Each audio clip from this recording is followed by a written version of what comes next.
The wind in Ocotillo Creek did not blow so much as it scoured. It carried the grit of the Arizona Territory, a fine, biting powder that worked its way into the seams of the clapboard houses, into the water barrels, and into the lines of a person's face until they looked as eroded as the mesas to the north. For Clara Miller, the wind was just another hand trying to push her down, another weight to bear alongside the glare of the sun and the eyes of the town.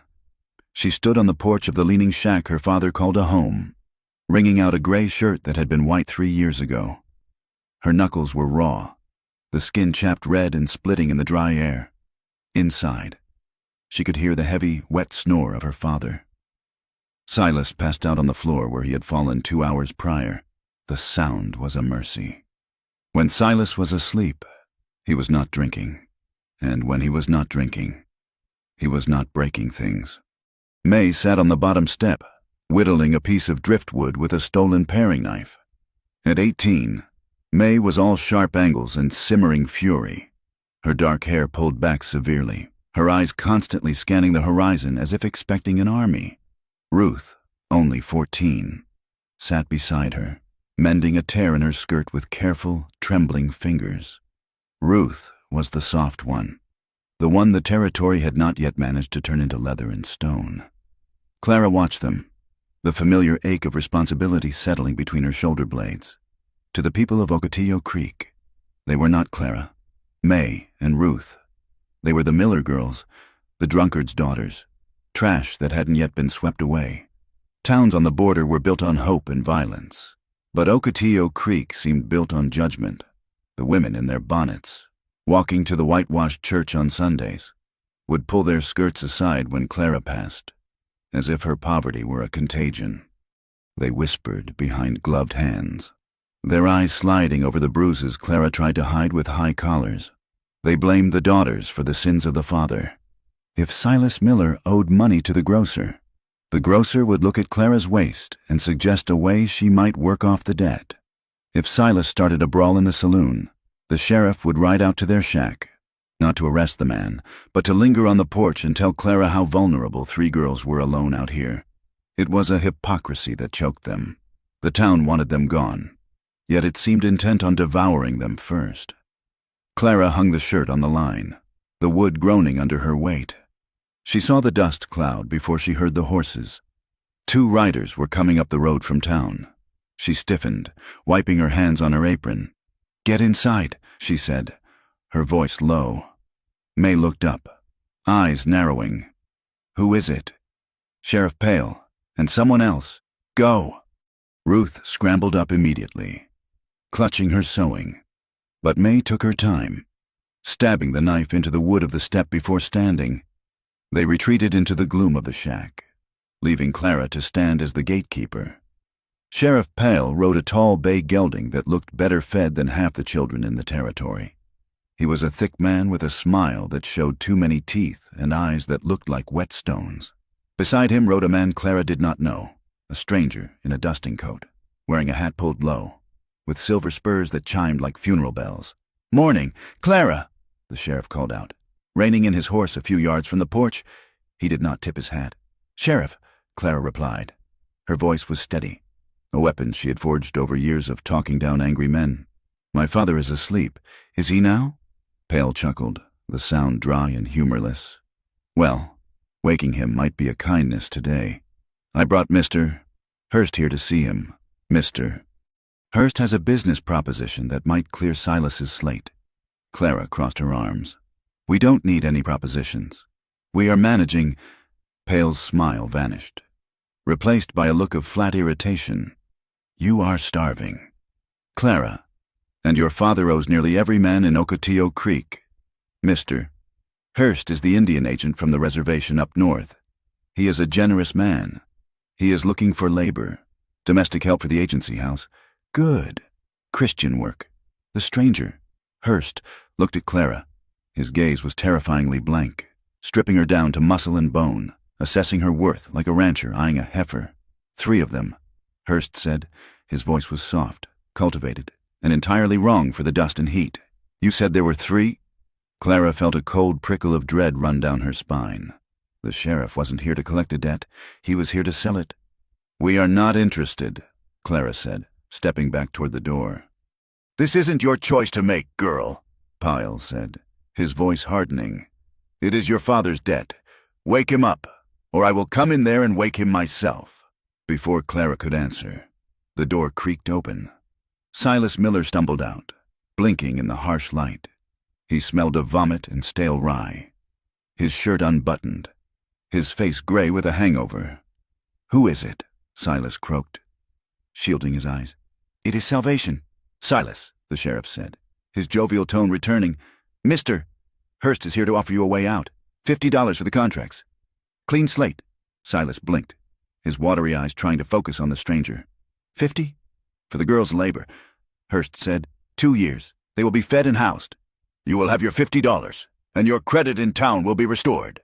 Clara turned to her father, panic rising in her throat like bile. "Pa, no, you cannot do this. You know what happens to girls who go to the agency." Silas looked at the $50 Hurst was already holding up, gold coins that glinted in the sun. He looked at Clara, then at the dark doorway where May and Ruth were hiding. He did not look at them with love. He looked at them with the resentment of a man who felt burdened by his own failures. "It is just work, Clara," Silas muttered, reaching for the porch railing to steady himself. "You girls eat more than you're worth. It is time you paid your way." "Pa, please," Clara hissed, grabbing his arm. Her fingers dug into his sleeve. "Look at that man. Look at his eyes.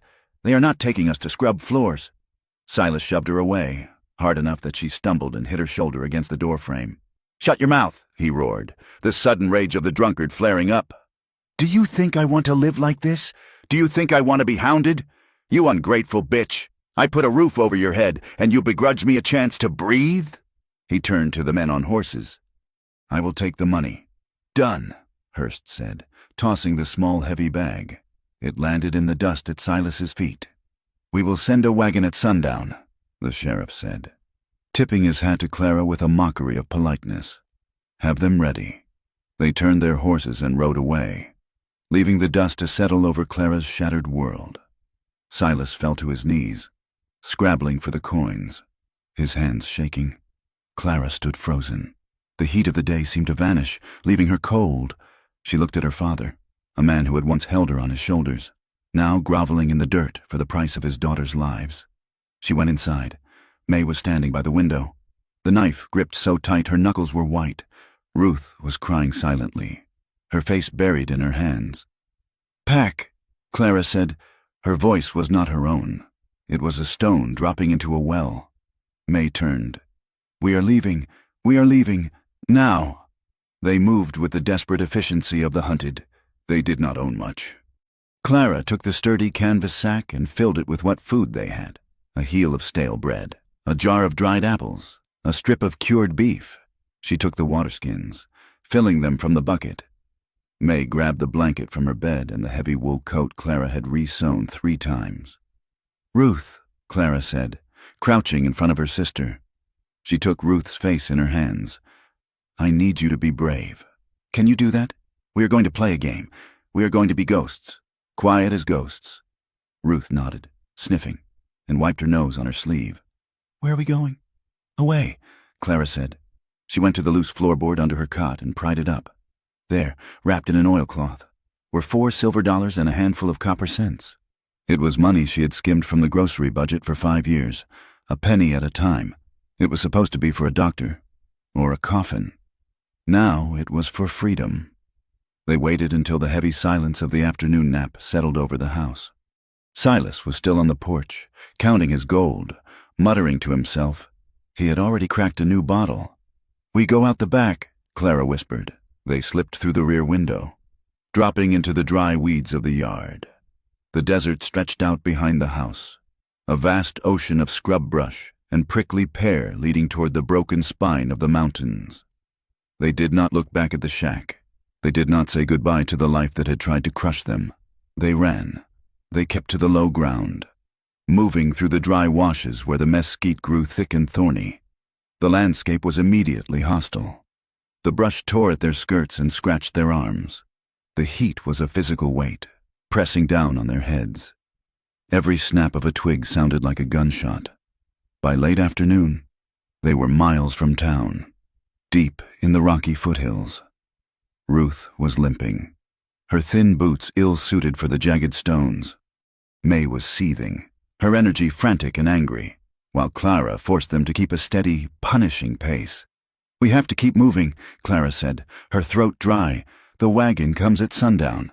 When they find us gone, they will come looking. They won't care." May spat, hacking at a branch with her knife. "Pa has his money." "The sheriff took a cut of that money," Clara said grimly.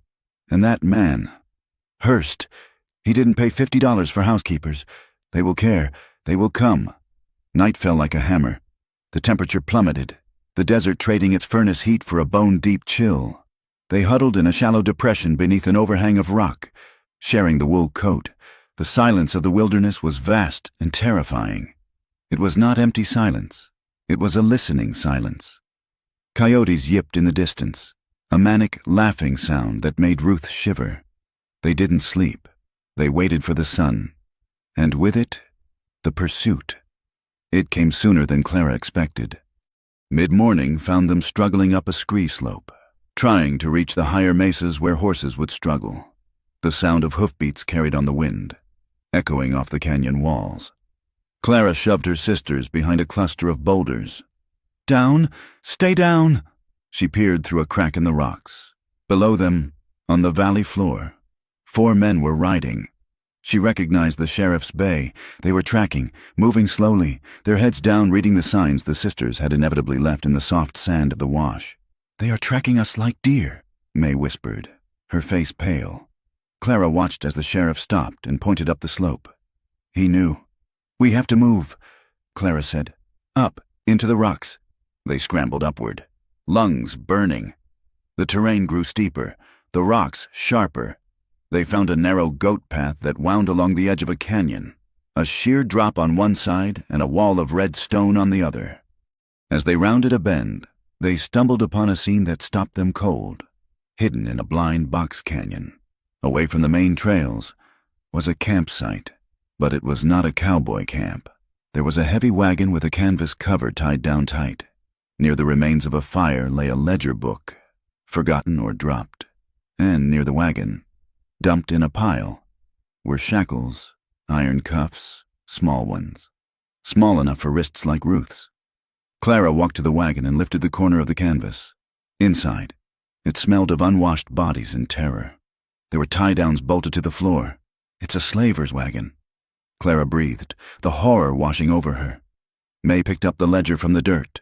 It was open to a page of names and numbers. "Clara, look." Clara looked. Sarah, 40. Maria, 60. Miller girls, 50. They weren't just runaways. They were merchandise. The sheriff wasn't just a corrupt lawman. He was part of a pipeline that moved girls across the territory, selling them to mines, to brothels, to places where people vanished. "He sold us," May said, her voice trembling with rage. "Pa sold us to this. We have to go." Ruth whimpered, pulling at Clara's sleeve. "Please, Clara." A rock clattered behind them. Clara spun around. Standing at the mouth of the box canyon, blocking their only exit, were 3 men.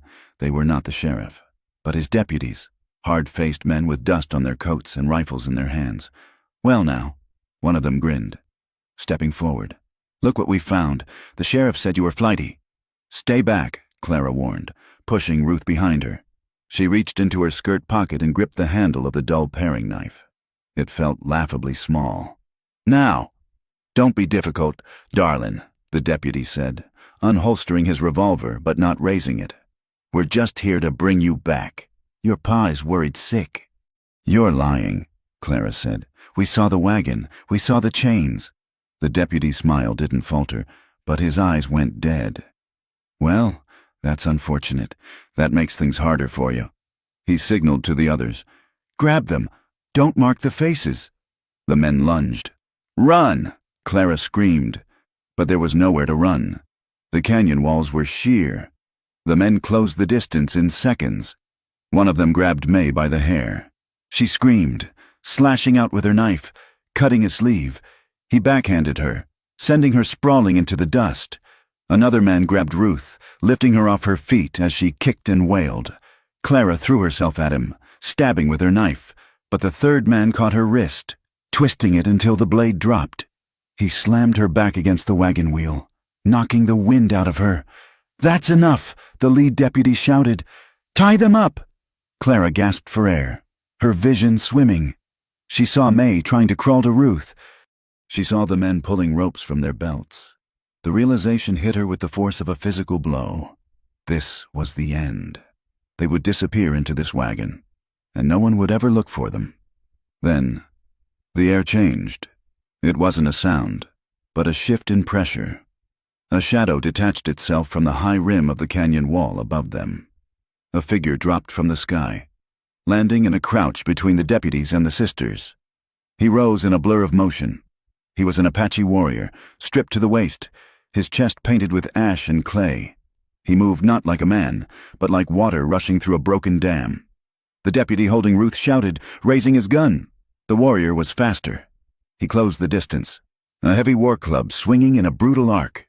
There was a sickening crack of wood against bone, and the deputy crumpled, his gun flying into the dirt. The second man, the one who had hit May, fumbled for his holster. The warrior spun, a knife appearing in his hand as if summoned from the air. He didn't throw it, he drove it. He slammed into the man, the knife flashing, and then shoved him away. The deputy fell, clutching his shoulder, screaming. The leader, the one who had cornered Clara, fired a shot. The bullet kicked up dust at the warrior's feet. The Apache didn't flinch. He moved sideways, a jagged, unpredictable sidestep, and then surged forward. He didn't kill the man. He struck him across the face with the flat of the club, a blow that sounded like a thunderclap. The deputy spun and hit the ground, unconscious before he landed. Silence crashed back into the canyon. Louder than the gunshot, the warrior stood amidst the fallen men. He was breathing hard, his chest heaving, but his weapon was already lowered. He turned slowly to face the sisters. Clara pressed her back against the wagon wheel, pulling Ruth against her chest. May scrambled backward in the dirt until she hit Clara's leg. They stared at him, paralyzed. He was terrifying. His hair was black and coarse, held back by a strip of red cloth. His face was a map of sharp angles and old scars. He wore buckskin breeches that were stained and worn, and high moccasins that made no sound when he shifted his weight. He looked at them with eyes that were dark, intelligent, and utterly unreadable. He was Taza. Clara knew the name. Everyone in the territory knew the name. He was the ghost the soldiers couldn't catch, the renegade who refused the reservation. To the town, he was a monster who stole children and burned ranches. But looking at him now, Clara didn't see a monster. She saw a man who had just saved them from monsters. Taza looked at the deputies groaning in the dirt, then back at the girls. He sheathed his knife. His gaze lingered on Ruth, shaking in Clara's arms, then moved to May's bleeding lip, and finally settled on Clara's face. He spoke. His voice was rough, like gravel grinding together. "They will wake up." Clara blinked. He spoke English. Not well, but he spoke it. "Thank you," she whispered, the words tasting like ash. He didn't acknowledge the thanks. He gestured with his chin toward the open mouth of the canyon. "You run, or you go back." "We can't go back," May said, her voice shaking but fierce. "They will sell us." Taza looked at the wagon, then at the shackles. His expression tightened, a flicker of disgust crossing his face. He spat on the ground near the deputies. "Soldiers come," he said. "They heard the shot. You stay here. You die. You go to town. You die." He turned and began to walk away, heading toward a narrow fissure in the canyon wall that Clara hadn't even seen. "Wait," Clara called out. She surprised herself. She stood up, her legs trembling. "Wait, we don't know the way. We will die out there." Taza stopped. He looked back over his shoulder. He looked tired. It was a detail Clara hadn't expected. Beneath the war paint and the muscle, there was a profound exhaustion in the set of his shoulders. The leather of his gear was cracked and mended a dozen times. He was a man fighting a war that was already lost. "I do not take you," he said. I am not a nurse. Please, Clara said. Just away from them. Just until we are past the patrols. We won't slow you down. Taza looked at the three of them. He saw the city shoes, the heavy skirts, the terror. He saw trouble. But he also saw three women standing shoulder to shoulder against a wall of rock, refusing to break. He let out a short, sharp breath through his nose. No screaming. He said, If you scream, I leave you. We won't scream, Clara promised. He nodded once, sharply. Then walk. He slipped into the fissure. Clara grabbed the canvas sack. May helped Ruth to her feet. They stepped over the bodies of the men who had tried to own them, leaving the wagon and the ledger and the life they had known behind. They followed the Apache warrior into the jagged shadows of the deep desert, walking away from the false light of Ocotillo Creek and into the honest, brutal dark of the wild. Clara walked last, keeping her sisters between her and Taza. As the adrenaline faded, the reality of their situation set in. They were walking into the wilderness with a man her father had told her was a devil. She watched him move. He favored his left leg slightly. An old injury? He scanned the ridgelines constantly, his head moving with the rhythm of a hawk. He didn't look back to see if they were following. He knew they were. They had no other choice. The sun began to dip, painting the rocks in shades of blood and violet. Clara looked at the back of the warrior's head, at the black hair moving in the wind. She touched the bruise forming on her wrist where the deputy had grabbed her. She realized then that the stories were wrong. The town was the monster. The desert was just the desert. And Taza was just a man who knew how to survive it. She tightened her grip on her sister's hand and walked on. The first thing to die was the shoes.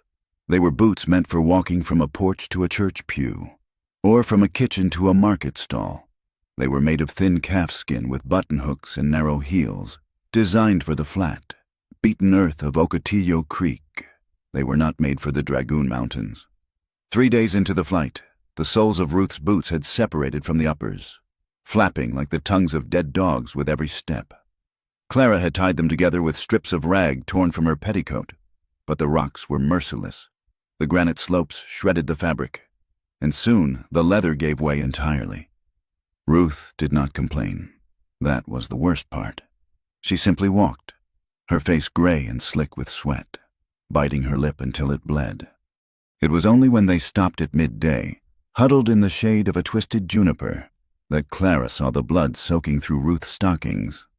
"Let me see," Clara said, kneeling in the grit. "No, it is fine," Ruth whispered, pulling her foot back. Clara took her ankle firmly. "Show me." She peeled away the ruined stocking. The skin of Ruth's heel was gone, replaced by a raw, weeping sore. The ball of her foot was a map of blisters, some broken and infected with the red dust of the high country. Clara felt a surge of nausea, followed instantly by a crushing weight of guilt. She looked up and saw Taza standing a few yards away. He was watching the horizon, his back to them, but Clara knew he heard everything. He seemed to hear the wind changing direction before it happened. He turned slowly, his eyes dropping to Ruth's foot. He did not look sympathetic. He looked calculating. "She cannot walk on that," Taza said. "She has to," May snapped. She was sitting against the tree trunk, sharpening a stick with a dull paring knife, her movements jerky with anger. "Unless you have a carriage tucked away in your pocket." Taza ignored May. He walked to a yucca plant, slicing a thick, fleshy leaf from the base with his knife. He stripped the fibers from it, then cut a piece of tough leather from the fringe of his own leggings. "Clean it with water," Taza ordered Clara. "We have little water left," Clara said, "guarding the skin. Clean it, or the rot takes the leg. Then she dies."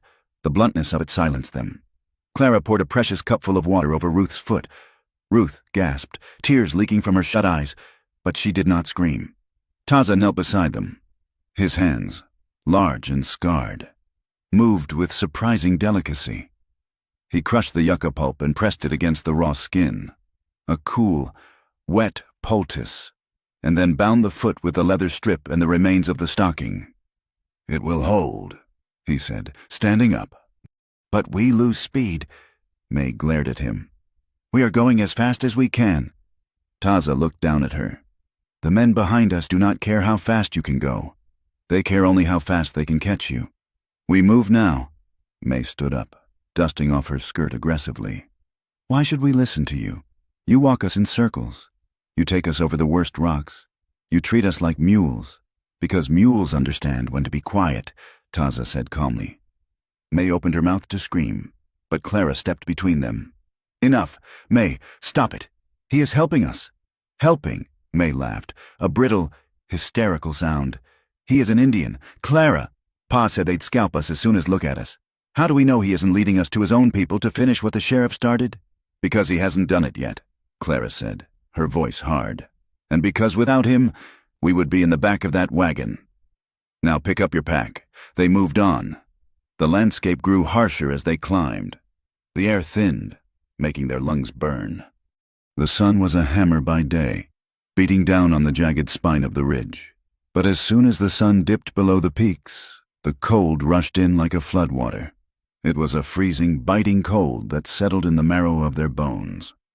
Taza taught them the rules of the land, and the rules were absolute. "Do not gulp," he told them when Clara tipped the water skin too high. "Sip. The water must mix with your mouth before it goes to your stomach. If you gulp, you sweat. If you sweat, you die." He taught them how to step. "Put your toe down first. Feel the ground. Then the heel. If you step flat, you break sticks. Sound carries for miles in the canyons." He taught them to read the sky. "See the clouds hooking at the end. Wind comes tomorrow. Big wind. We must be in the shelter of the canyon before it hits." Clara tried to absorb it all, her mind working furiously to categorize the information. She saw the logic in his movements. He was not cruel. She realized he was simply efficient. In Ocotillo Creek, kindness was a social currency, something you traded to be liked. Out here, kindness was keeping someone alive, but the fear was always there, not just of the desert, but of what lay behind them. On the fourth night, they made a dry camp in a shallow depression of rock. They dared not light a fire large enough for warmth, just a small, shielded flame of dry sage twigs to boil a handful of beans. They sat close to the meager heat, their shoulders touching. "Why do they want us so bad?" Ruth asked. Her voice was thin, childlike. "It has been days. Surely Pa has spent the money by now." "It isn't Pa," Clara said softly. "Stirring the beans. It is the ledger." "The book May found?" Ruth asked. Clara nodded. "We saw names, Ruth, scores of names. The sheriff. He isn't just looking for runaways. He's running a business. If we get away, if we tell anyone what we saw, they hang." May finished, her eyes dark in the firelight. The realization settled over them, heavier than the cold. This wasn't a chase anymore. It was an execution waiting to happen. They could not go back to Ocotillo Creek. They could not go back to any town where the law wore a badge paid for by men like Hearst. Taza was sitting just outside the circle of light, chewing on a strip of dried meat. He offered no comfort. He offered no lies. "Sleep," he said. "We walk before dawn." Clara wrapped herself in the shared blanket, sandwiched between her sisters. Exhaustion pulled at her, dragging her down, but her mind refused to shut off. Every snap of a twig, every rustle of dry grass sounded like boots. Sometime in the deepest part of the night, Clara woke. The cold had seeped through the blanket. May and Ruth were heavy lumps of sleep beside her. Clara sat up, rubbing her arms. The fire was dead, just a pile of white ash. The moon was high, painting the desert in silver and black. Taza was there. He sat on a boulder 10 feet away, wrapped in his blanket, facing the darkness of the valley below. He was perfectly still. He looked like he had been carved from the rock itself. Clara watched him for a long time. In town, men slept, even the hardest ranch hands. When the work was done, collapsed into heavy, snoring oblivion. But Taza did not slump. His head was high. He was listening. She realized then what his life was. To be Apache in this territory was to be hunted, every hour of every day. He did not rest because the world wanted to break him. She stood up, the blanket falling from her shoulders, and stepped quietly toward him. Taza did not turn, but he spoke low. "You should sleep. I am cold," Clara said. Taza shifted, making room on the flat rock, though he did not invite her. Clara sat near him, keeping a foot of distance between them. The heat radiating from his body was startling against the freezing air. "Do you ever close your eyes?" she asked. "One at a time," he said. Clara looked at his profile. The moonlight caught the sharp bridge of his nose, the heavy brow. "Why are you doing this?" she asked. "Why help us?" "You hate white people. I see it in your face when you look at the settlements. Hate is a waste of water." Taza said, "It makes you thirsty." That is not an answer. Taza turned to her then. His eyes were black pools, reflecting the moon. "I have a sister. She was taken 2 winters ago. Soldiers." Clara felt the breath catch in her throat. "Is she dead?" He said it without inflection, but the word landed like a stone. "I could not save her," Taza said, looking back at the dark valley. "I save you. It balances nothing, but it is something." Clara looked at his hands, resting on his knees. They were stained with earth and gun oil, but they were steady. "Thank you," she whispered. "Do not thank me yet," Taza said.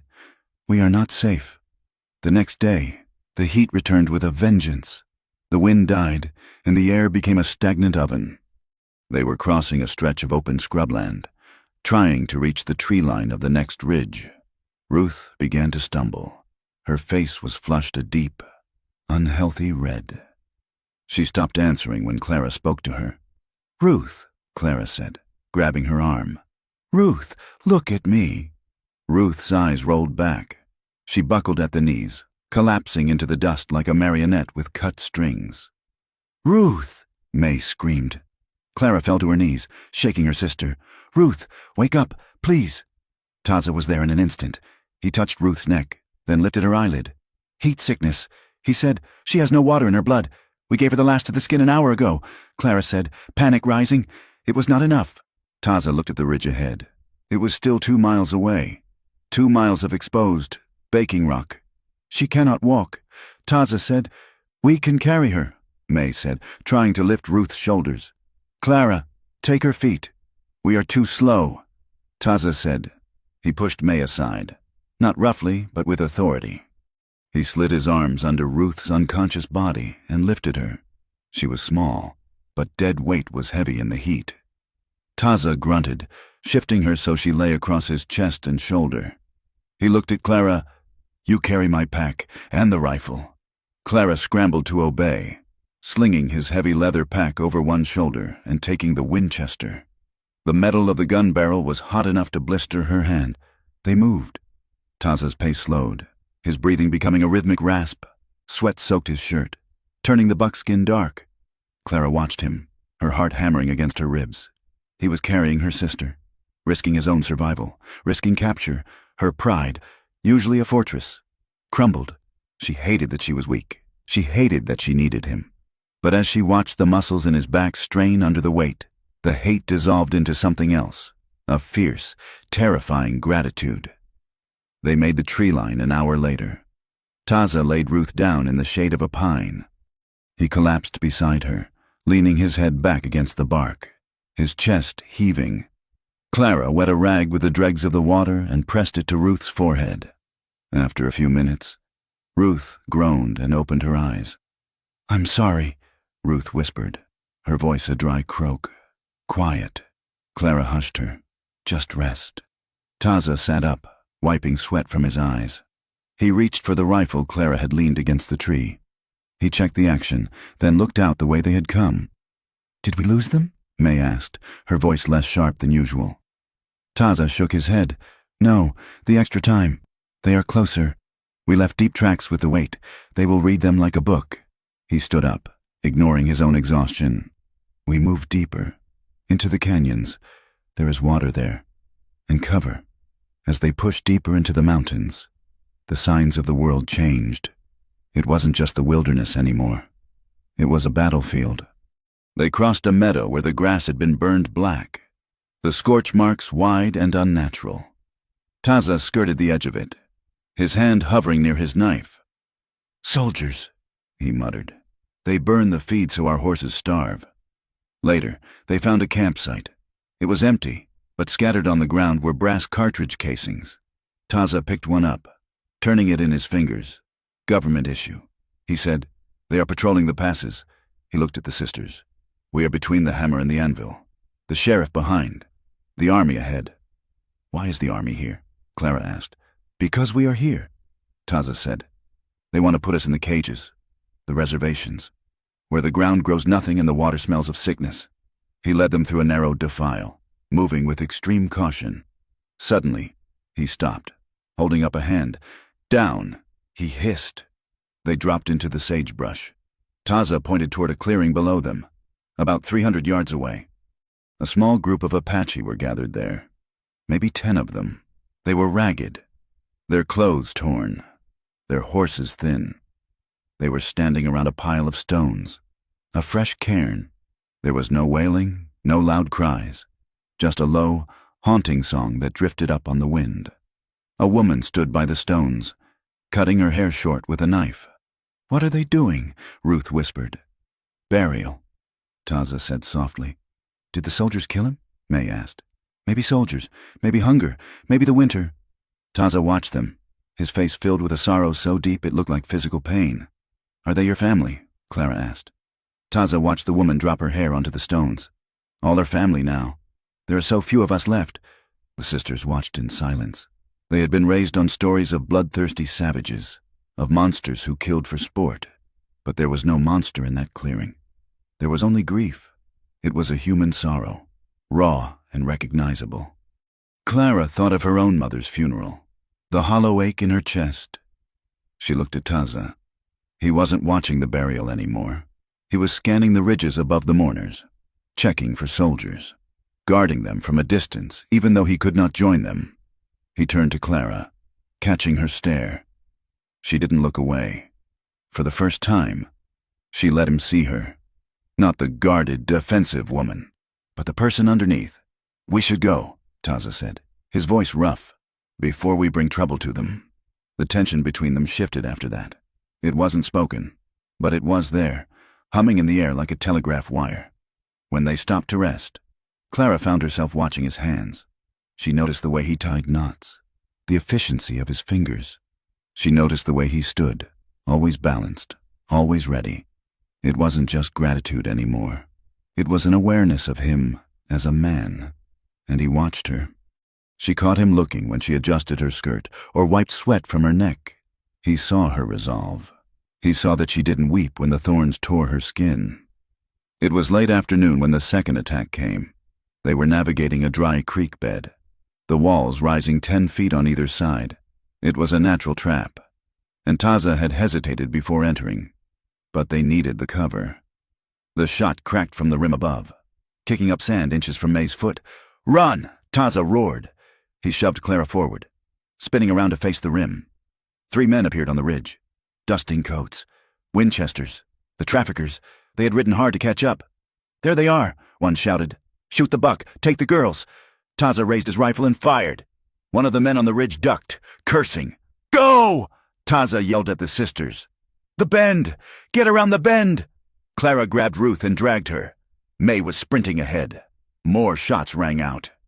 Bullets whined off the rocks, sending stone splinters flying. Taza didn't run.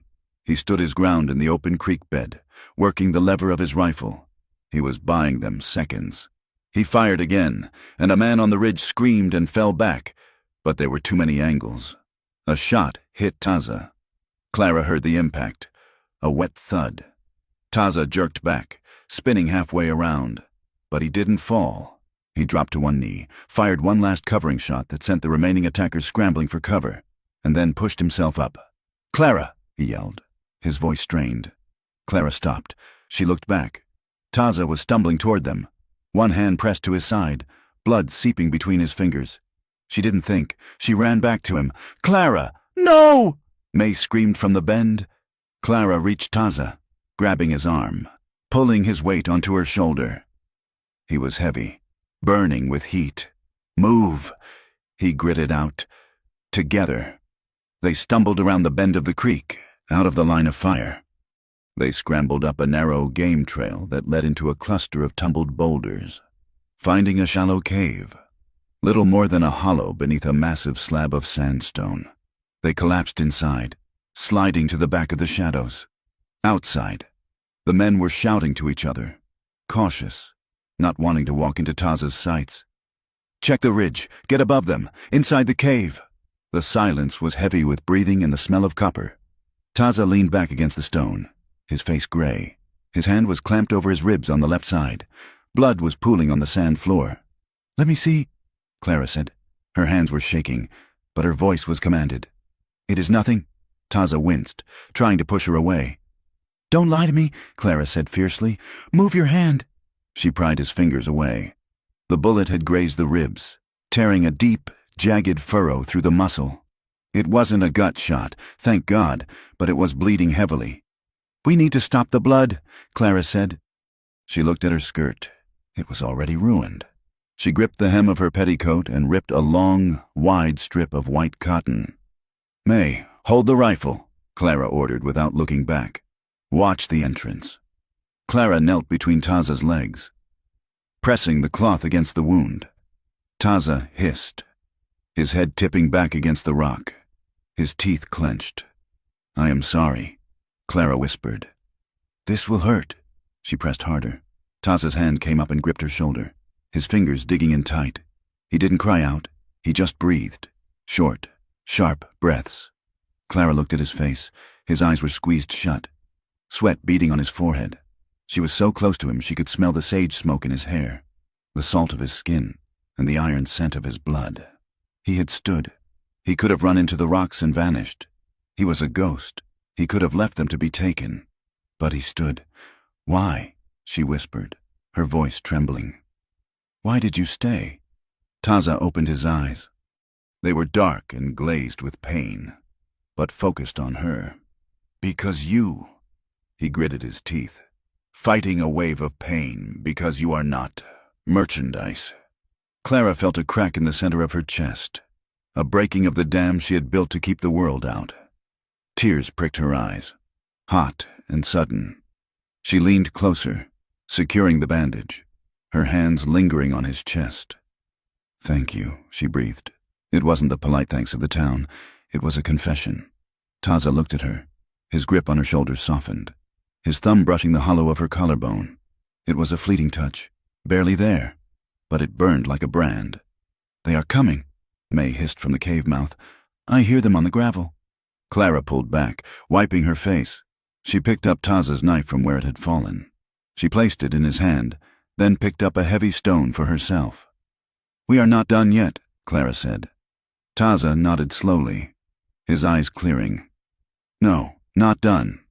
They waited in the dim light of the cave, the sun setting outside, turning the rocks to blood.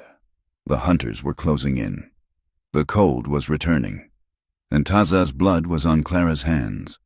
But as she sat beside him, shoulder to shoulder against the stone, Clara knew one thing with absolute certainty. She would not let them take him. Not now, not ever. The wind coming off the high mesas had teeth now. It was no longer just the dry rasp of the desert. It carried the metallic taste of coming snow. They had been moving for 8 days since the cave, pushing north and east toward the jagged spine of the mountains where the territory folded in on itself, a place where the law became a suggestion rather than a rule. Taza was slowing down. Clara watched him from a few paces back. He still walked with that fluid, silent grace, but there was a hitch in his stride on the left side, a subtle hesitation before he put weight on his hip. The bandage she had wrapped around his ribs was stiff with dried blood and sweat, and though he never made a sound, the gray pallor of his skin under the desert dust told her the wound was hot. "We need supplies," Clara said, her voice cracking from dehydration. She moved up to walk beside him. "You need fresh cloth, salve. We are out of beans." Taza didn't look at her. He kept his eyes on the ridge line. "There is a place, San Rafael. It is not a town. It is a scab on the land. Traders, drifters, men who do not want to be found. Is it safe?" Ruth asked from behind. Her voice had changed in the last week. The whine was gone, replaced by a flat, hollow tone that unsettled Clara. "Nowhere is safe," Taza said. "But the army does not go there often. The people there, they do not like uniforms.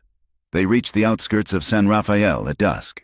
It was a miserable collection of adobe structures and canvas tents clustered around a muddy watering hole. The air smelled of wood smoke, unwashed bodies, and the copper tang of butchered meat. "We cannot walk in together," Taza said, pulling them into the shadow of a mesquite thicket. "If they see an Apache with 3 white women, they will shoot first and ask nothing." "I will go," Clara said. "No," May cut in. She dropped her pack, her face smeared with dirt, her eyes bright with a feverish intensity. "You are too soft. Clara, you will try to be polite. I will go. I can steal what we need." "You will not steal," Clara said sharply, grabbing May's wrist. "We are not thieves. If you get caught, we are all dead. I will go. I have the silver coins. I go with you," Taza said. "You can't," Clara argued. "You said yourself, I do not walk down the street." Taza interrupted. "I circle. I watch. If trouble starts, I end it." He looked at Ruth. "You stay here. Keep the knife ready. If anyone comes into the brush, I know." Ruth said. She pulled the dull paring knife from her sash. She didn't hold it like a girl peeling apples anymore. She held it point out, thumb along the spine, just as Taza had shown her. "I aim for the neck." Taza nodded once, a grim approval. Clara and May walked into the settlement, pulling their shawls tight over their heads to hide their faces. San Rafael was a place of shadows. Men sat on crates, drinking from tin cups, their eyes following the sisters with predatory laziness. A dog with 3 legs limped across the mud. They found a mercantile store, a low building with a leaning porch. The sign above the door was faded to illegibility. Inside, the air was thick with dust and the smell of tobacco. The shelves were sparsely stocked, sacks of cornmeal, tins of coffee, bolts of rough calico. Behind the counter stood a man who looked as weathered as the building. He was older, with skin the color of cured tobacco and a thick gray mustache. He was cleaning a lamp chimney with a rag. He looked up as they entered. His eyes were dark and sharp, but they didn't hold the leering hunger Clara was used to seeing in Ocotillo Creek. They held a weary recognition. "We need cornmeal," Clara said, keeping her head down, "and cloth, clean cotton, and carbolic salve. If you have it." The man watched them for a long moment. He put the lamp chimney down. "You are the Miller girls," he said. It wasn't a question. Clara froze. May's hand went to her pocket, where she had hidden a jagged rock. The man raised his hand slowly, palms open. "I am not the law. My name is Elias Thorne. How do you know us?" Clara asked, her heart hammering. Elias reached under the counter. Clara flinched, expecting a shotgun, but he pulled out a piece of paper. He slid it across the wood. It was a wanted poster. The ink was fresh. Wanted for murder and theft.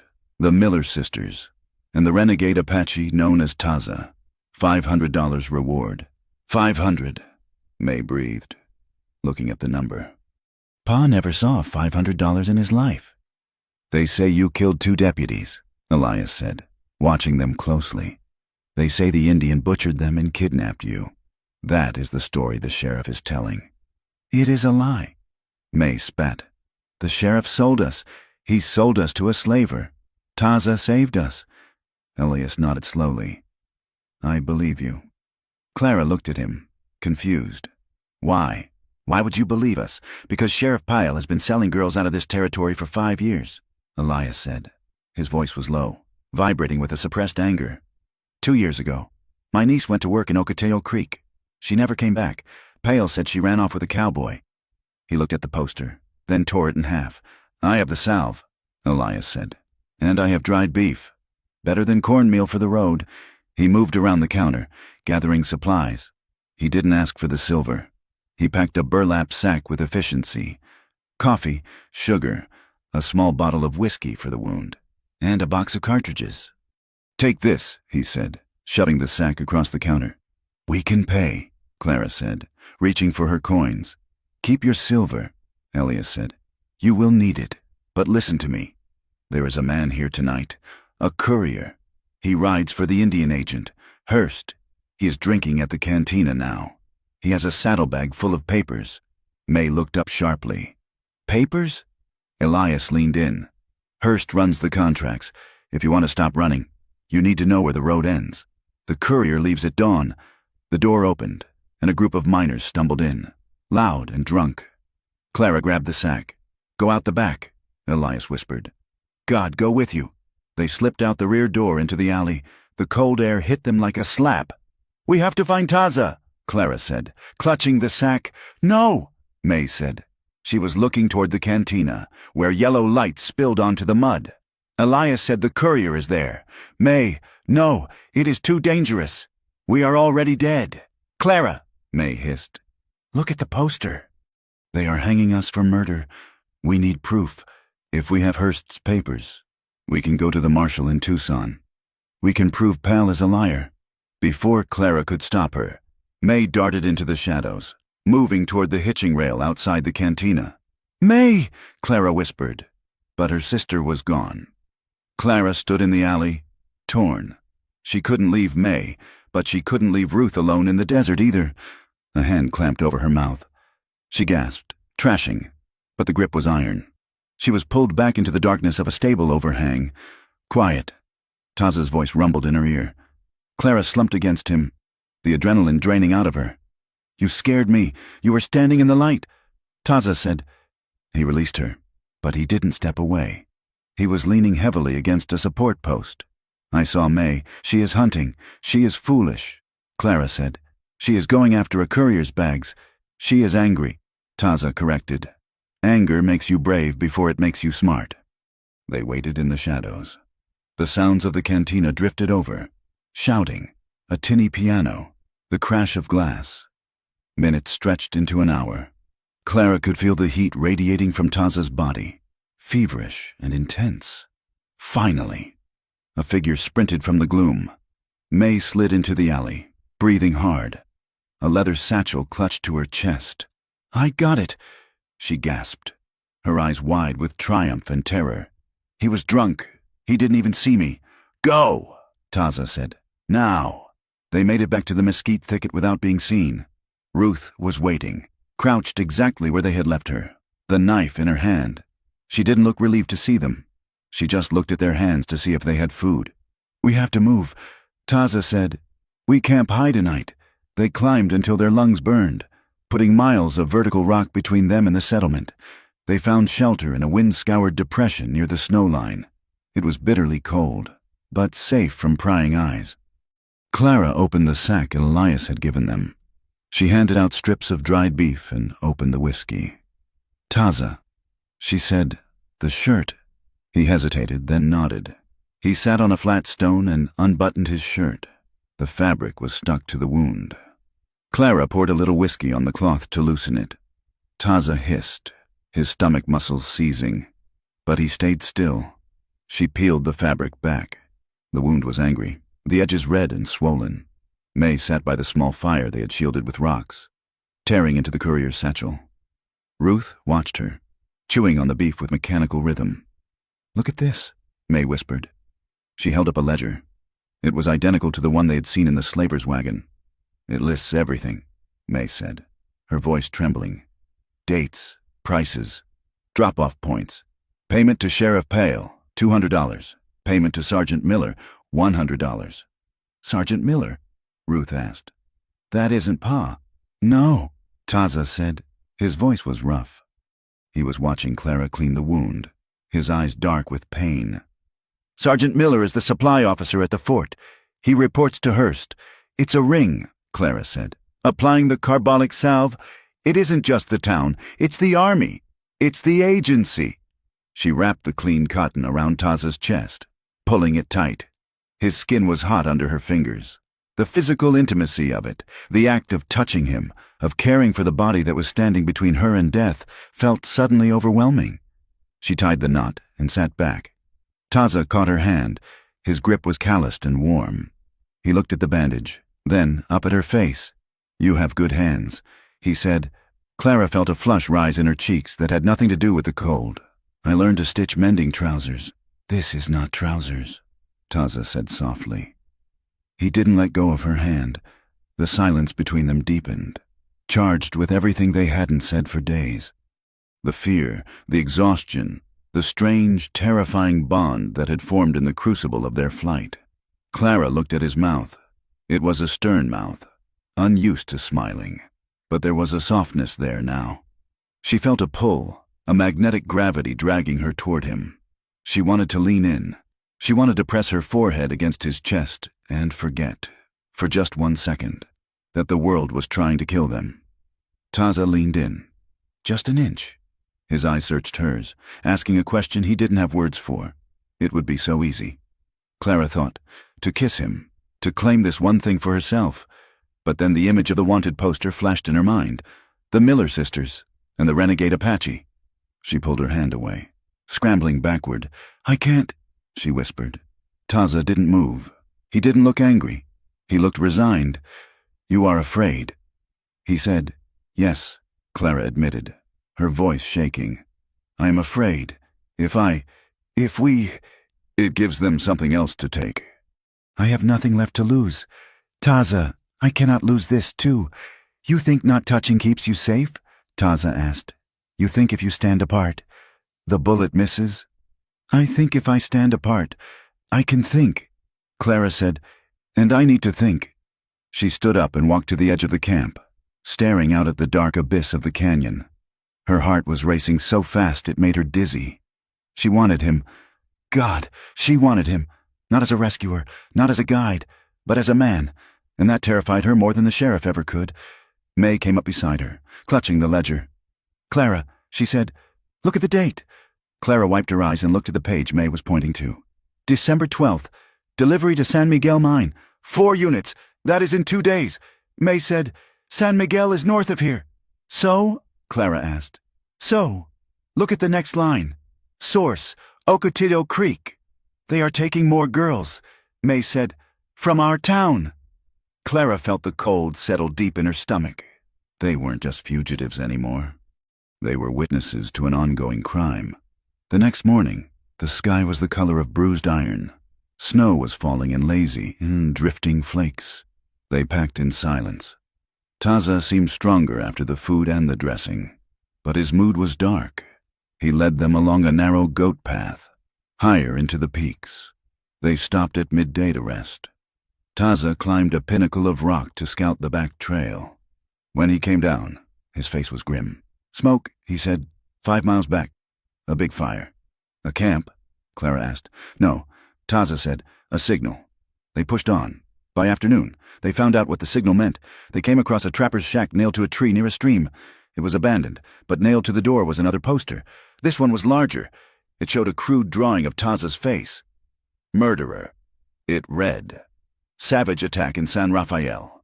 Shopkeeper Elias Thorne brutally killed by Apache renegade. Clara felt the air leave her lungs. No, he helped us, Ruth whispered. She walked up to the poster, touching the paper. He gave us beef. They killed him, May said, her voice rising in fury. They killed him because he spoke to us, and they are blaming Taza. Taza stared at the paper. He didn't blink. He didn't look surprised. This is the way, he said quietly. They kill the white man who helps the Indian. Then they blame the Indian. It makes the hate burn hotter. They will hunt you down like a dog now, May said. Every man with a gun will be looking for you. They were already looking. Taza said, No, Clara said. This is different. They are turning the whole territory against you. They are making you into a monster, so no one will ask questions about the girls. She turned to Taza. You have to leave us. Taza looked at her, his brows drawing together. What? You have to go, Clara said, stepping close to him. Go deep into the mountains. Go where they cannot follow. If you stay with us, you die. And you? Taza asked. We will go to the marshal. We have the ledger. You will never reach the marshal, Taza said flatly. The sheriff's men are tracking us. If I leave, they catch you in a day. And then you disappear. I don't care, Clara shouted. She shoved his chest. I don't care if I disappear. I cannot watch you hang for something you didn't do. I cannot have Elias's blood on my hands and yours too. Taza grabbed her wrists. He held her fast, forcing her to look at him. You do not decide my life, Clara. I choose. He pulled her closer, ignoring May and Ruth. I chose to step into that canyon, he said intensely. I chose to carry your sister. I choose to stand here.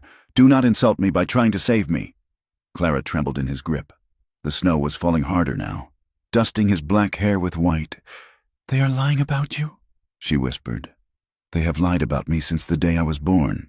Taza said, "It changes nothing." He let her go.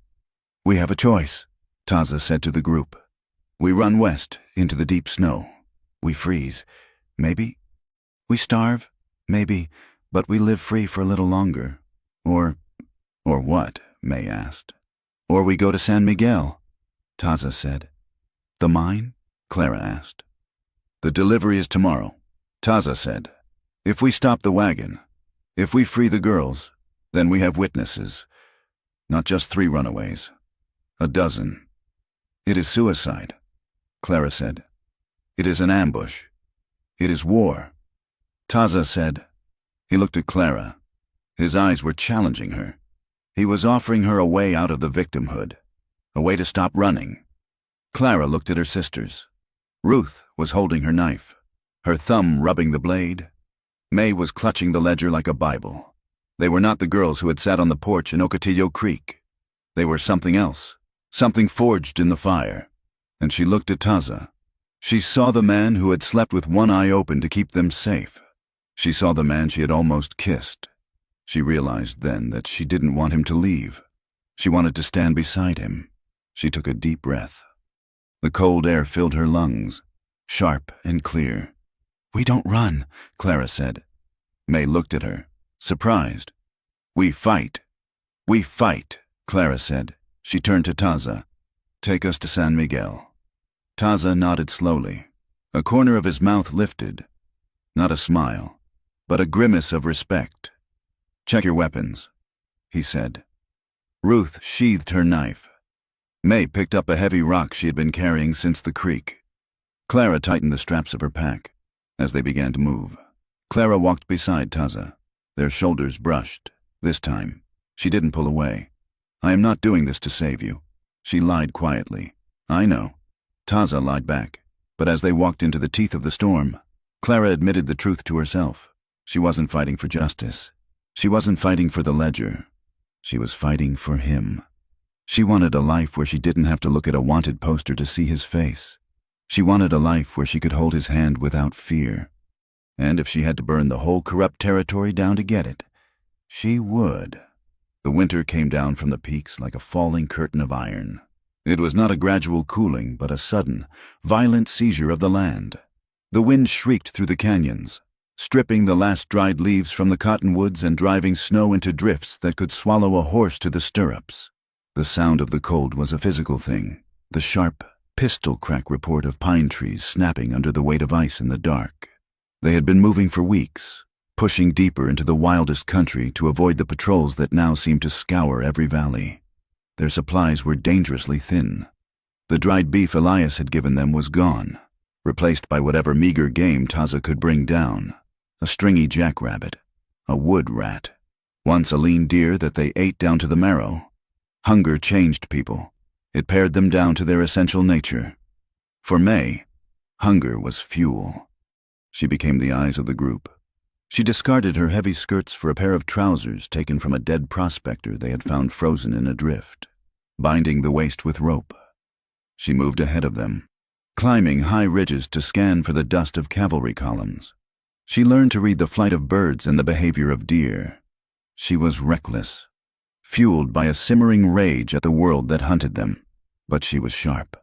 Ruth, the sister who had once cried over a blister, found a core of quiet iron. She became the keeper of their endurance when the fire would not light.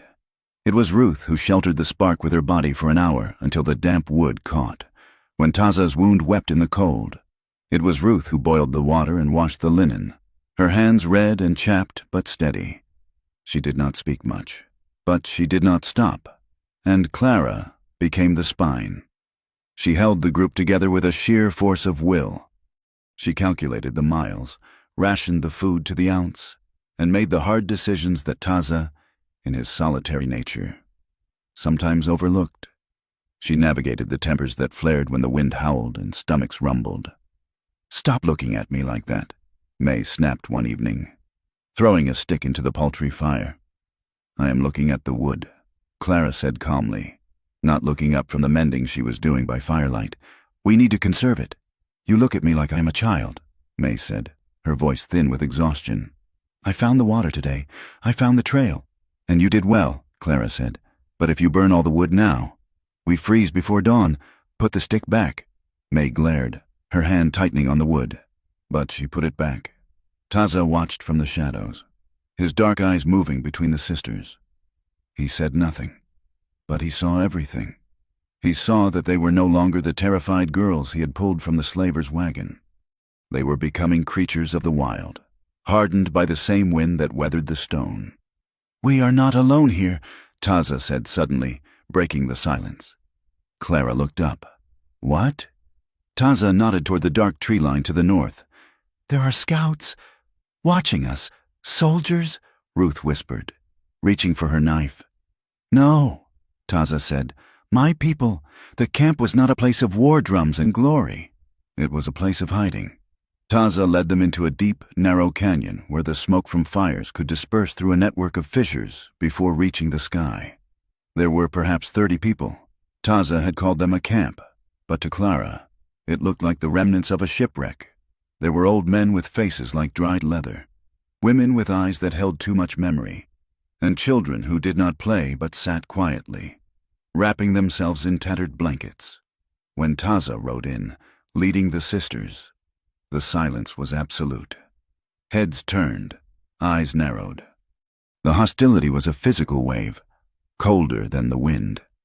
Taza dismounted and spoke to a tall, elderly man who stood near the largest fire. They spoke in the Apache tongue, the words flowing like water over rocks, sharp, guttural, rhythmic. Clara did not need to understand the language to understand the tone. The old man gestured angrily at the sisters. He pointed to the sky, to the south, miming the blue coats of the soldiers.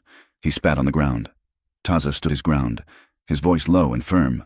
He gestured to Clara, May, and Ruth. He made a sign of cutting, a sign of sharing food. Finally, the old man turned his back and walked away. "We can stay," Taza said, turning to them, "but only for 2 days. They are afraid. They hate us," May muttered, looking at a woman who was glaring at her with open loathing. "They fear you," Taza corrected. "To them, you are death. You are the white world coming to eat them. Every white face they see brings soldiers." Clara straightened her spine. She stepped forward, past Taza, and looked the glaring woman in the eye. She did not lower her head. She did not apologize for existing. "We are hungry," Clara said clearly. "We are cold, and we are hunted by the same men who hunt you." The woman did not understand the English, but she understood the defiance. She looked at Clara's hands, scarred and dirty. She looked at the worn boots and the thin, patched coat. The hate in her eyes did not vanish, but it dimmed into a wary suspicion. Clara took the last of their coffee from her pack, a small tin, half full, and held it out. It was a peace offering. It was a bribe. It was survival. The woman hesitated, then stepped forward and took the tin. She pointed to a patch of hard ground near the canyon wall. "Sit," the woman grunted in broken Spanish. They sat. The prejudice was a wall they had to climb every hour. The Apache saw them as a danger. The few times they had spotted settlers or trappers from a distance on the trail, those white faces had looked at the sisters with equal disgust. To the settlers, they were tainted, women who ran with a savage, women who had surely been despoiled and were no longer fit for decent society. Clara realized with a bitter clarity that there was no civilization left for them. They were too wild for the town and too white for the tribe. They stood on a razor's edge, balancing between two worlds that both wanted them dead. But in the camp, amidst the suspicion, there were cracks of humanity. Ruth, with her gentle hands, helped a young mother soothe a colicky baby. She didn't speak, just hummed a lullaby her mother had taught her. The Apache woman watched her like a hawk, ready to strike. But when the baby settled, the woman offered Ruth a piece of flatbread. May, restless and angry, sat with the young men who were sharpening arrows. She pulled out her own knife. The blade honed to a razor edge and began to work on a piece of ash wood. They watched her technique, sneering at first, then nodding with grudging respect when she produced a perfectly balanced shaft. And Clara watched Taza. He was different here. He was not just the warrior or the guide. He was a son, He was a brother to people who were not his blood but were his kin in suffering. She saw him lift a heavy pack for an elder. She saw him touch the shoulder of a grieving man. She saw the exhaustion in him that he never showed on the trail. He came to her on the second night. The cold was vicious. The stars hard and bright as diamonds. Clara was gathering firewood at the edge of the camp, her breath pluming in the air. "You work too hard," Taza said, appearing silently beside her. "If I do not work, I freeze," Clara said, breaking a branch over her knee. "And if I do not work, your people will throw us out." "They will not throw you out," Taza said. "I would not let them?" Clara looked at him. The moonlight cast deep shadows across his face, highlighting the harsh angles of his cheekbones. "You risk everything for us," she said. "Why? You could be safe here. You could disappear with them." "Safe?" Taza let out a short, humorless laugh. "There is no safe. There is only alive or dead. These people, they are running to the end of the world. I'm just walking with them for a while." Clara dropped the wood. She wrapped her arms around herself, shivering not just from the cold. "My father," she began, the words tumbling out before she could check them. "He didn't just sell us. He hated us." Taza waited. He did not interrupt. He stood like a tree, offering shelter just by being there. "He hated us because we were the only things he couldn't drink." Clara whispered, "He used to look at me, not like a father, like I was a debt he had to pay. And the town, the sheriff, the grocer. They knew, they all knew, they saw the bruises. They saw the hunger." She looked up at Taza, her eyes burning. "I learned to be dead. Taza, I learned to shut off the parts of me that felt pain. I learned to be polite while they stared at me like I was meat. I survived by being nothing." She took a step closer to him. "But out here, with you, I cannot be nothing. You make me feel everything, and it terrifies me." Taza looked at her. He didn't offer empty comforts. He didn't tell her it would be all right. He reached out and took her face in his hands. His palms were rough, warm, and incredibly gentle. "You are not nothing," he said. His voice was a low rumble in the quiet night. "You are the storm. You are the rock. You are the woman who walked into the winter when others would have laid down and died." He brushed his thumb over her cheekbone. "Do not hide from me. Clara, I see you." The touch broke her. The dam she had built for years, the walls of calculation and cold reserve, shattered. She let out a sob that was half-gasp, leaning her face into his hands. She reached up and gripped his wrists. She didn't pull him closer, and she didn't push him away. She just held on, anchoring herself to him. "I don't know how to do this," she whispered. "I don't know how to be safe." "Then we learn," Taza said. He led her back not to the main fire, but to a small shelter he had constructed of bent saplings and hides near the canyon wall. It was small, intimate, removed from the prying eyes of the camp. Inside, it was dark and smelled of pine boughs and leather. They sat on the furs, the space so small their knees touched. The cold outside was a living thing, prowling the perimeter, but inside there was heat. Taza unbuckled his gun belt and set it aside. Clara unpinned her hair, letting it fall around her shoulders. It was an act of vulnerability that felt louder than a scream. They lay down together under the heavy buffalo robe. They did not undress. The clothes were armor they couldn't quite shed yet, but they lay close, body against body, seeking warmth. Clara felt the solid thrum of his heart against her back. She felt the rise and fall of his chest. Taza's arm came over her, pulling her tight against him. His hand rested on her stomach, flat and heavy and protective. He buried his face in the crook of her neck, breathing in the scent of her skin. It wasn't a ravaging. It wasn't the hungry. Taking touch she had learned to fear from the men in town. It was a giving. Clara turned in his arms, facing him in the dark. She couldn't see his eyes, but she could feel his breath on her lips. She reached out and traced the line of his jaw, the scar on his shoulder. He trembled under her touch. This warrior, this man who killed without blinking, trembled because she touched him with kindness. "Clara," he breathed. She pressed her forehead to his. "Don't speak, just be here."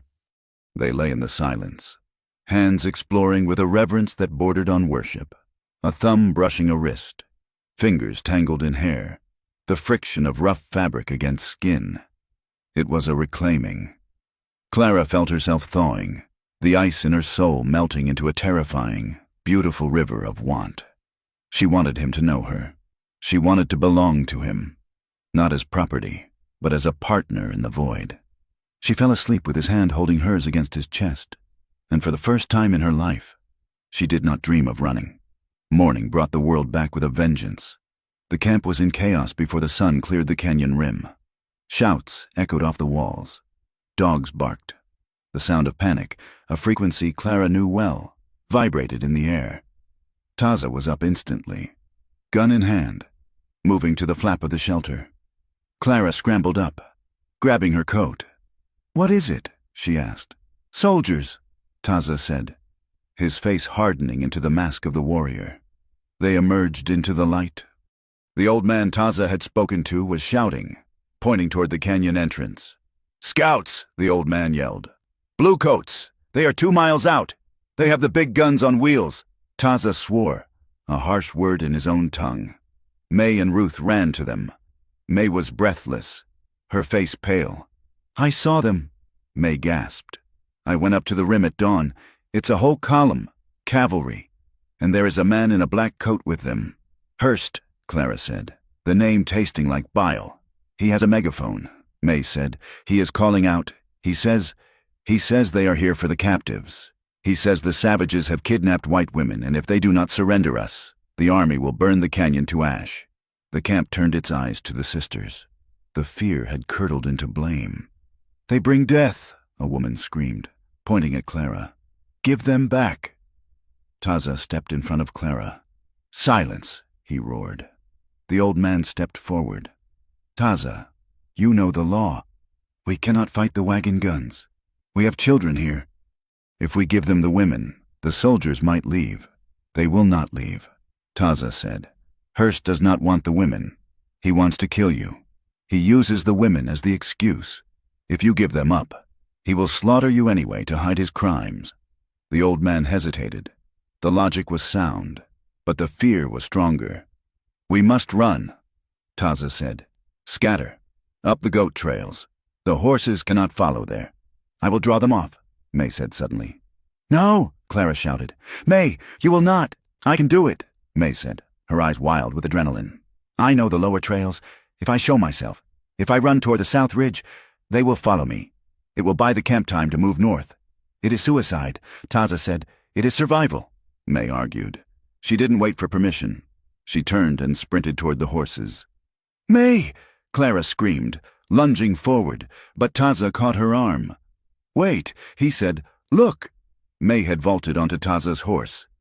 She kicked the animal into a gallop, riding not away from the danger, but parallel to the canyon mouth, screaming at the top of her lungs to draw attention. From the distance, a bugle sounded. The trap snapped shut. Gunfire erupted from the rim, not the canyon mouth, but the high ground. The soldiers had flanked them. May's horse screamed and went down. May was thrown, rolling in the dust. Clara watched in horror as dark shapes, men in uniform, swarmed from the rocks. They grabbed May. She fought, kicking and biting, but a rifle butt descended on her head. She went limp. They dragged her away, up toward the ridge. Ruth screamed, a high, thin sound that pierced the noise of the panic. Clara felt a cold rage wash over her, drowning out the fear. She reached for the rifle Taza had given her. "I am going to kill them," she said. Her voice was unrecognizable. The camp was scattering. Women were grabbing children and running for the northern fissures. The elders were already moving. Taza stood frozen. He looked at his people fleeing to safety. He looked at May being dragged up the ridge. He looked at Clara, who was ready to charge a regiment of cavalry with a single rifle. The old man grabbed Taza's arm. "Come, we must go. The girl is gone. Taza, leave her. If you fight, you bring the soldiers down on the families. Come." Taza looked at the old man. He looked at the family he had tried to protect his whole life. Then he looked at Clara. He saw the woman who had held him in the dark. He saw the fierce, terrifying love in her eyes. If he left May, he saved his standing with his people. If he left May, he survived. But he would not be a man. He would be a ghost. Taza shook off the old man's hand. "Take the families north," Taza ordered. "Go to the high ice. They cannot follow." "And you?" the old man asked.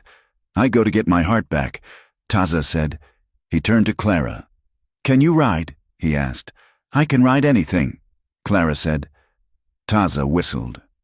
A pinto pony, wiry and mean, broke from the herd. Taza grabbed a second horse, a roan mare, by the mane. "We do not run," Taza said, swinging onto the pinto's back. "We attack! Ruth!" Clara yelled. "Get on!" Ruth scrambled up behind Clara on the roan. She wrapped her arms around Clara's waist, burying her face in Clara's coat. "They have her at the command post," Taza said, pointing to the ridge where the black coat of the agent was visible through the trees. "They will think we are fleeing. They will not expect us to come up the throat of the dragon." Clara checked the load in her rifle. She felt the heavy, devastating weight of the decision. They were 3 people against an army. It was madness. It was death. But as she looked at Taza, sitting tall on his horse, his knife in his hand and his eyes burning with a lethal resolve, she knew she would rather die on that ridge than live another day running. "For May," Clara said. "For us," Taza said. He kicked his horse. The animal surged forward, not away from the guns, but toward them. Clara followed, the wind tearing at her hair, riding into the violence of a love that had finally decided to fight back. The raid on the ridge was not a battle. It was a collision of desperation and steel. Taza rode the pinto pony like a demon, cutting through the scrub oak with a ferocity that scattered the first line of soldiers. He did not fire his rifle. He used the horse as a weapon, slamming into the flank of the formation, creating a chaotic fracture in their discipline. Clara, clinging to the roan mare with Ruth behind her, rode into the gap Taza opened. She saw May. 2 soldiers were dragging her toward a supply wagon, her heels digging useless furrows in the snow. A man in a heavy black coat, Hurst, the Indian agent, stood by the wagon, shouting orders, his face twisted in irritation rather than fear. "Get her!" Taza roared, wheeling his pony to block a trooper who was raising a carbine. Clara did not hesitate. She spurred the mare, driving the animal straight at the men holding May. She raised the rifle Taza had given her, not to shoot, but to strike. She swung the barrel like a club, catching one soldier on the shoulder. He yelled and let go. "May!" Clara screamed. May scrambled up, her face bloody, her eyes wild. She lunged for the stirrup of the roan. Ruth reached down, grabbing May's wrist, pulling with a strength born of pure terror. May swung up behind Ruth, the mare stumbling under the weight of 3 women. "Go!" Taza shouted. He fired his pistol now, 3 quick shots that sent the soldiers diving for cover. They turned the horses toward the timberline, the hooves slipping on the icy rock. They were escaping. They were free. Then the cost came due. A single shot rang out, distinct from the chaotic popping of the army carbines. It was a sharp, heavy crack from a buffalo gun. Taza's pinto jerked mid-stride, its front legs buckling. Taza was thrown clear, rolling into the snow. He was up in an instant, but the horse lay thrashing, a spray of bright arterial blood painting the white ground. The pinto was not just a mount. It carried their last water skins, their ammunition, and the heavier blankets. "Taza!" Clara screamed, hauling on the reins of the roan. Taza sprinted toward them, bullets kicking up snow at his heels. He vaulted onto the back of the roan, behind May. The mare groaned, her sides heaving, but she did not quit. She carried 4 people into the dense tree cover, away from the ridge, away from the death that snapped at their heels. They rode until the mare could not take another step. They collapsed in a ravine miles from the ambush site, the silence of the winter forest heavy and suffocating. They were alive, but they had nothing. No food, no blankets, no water.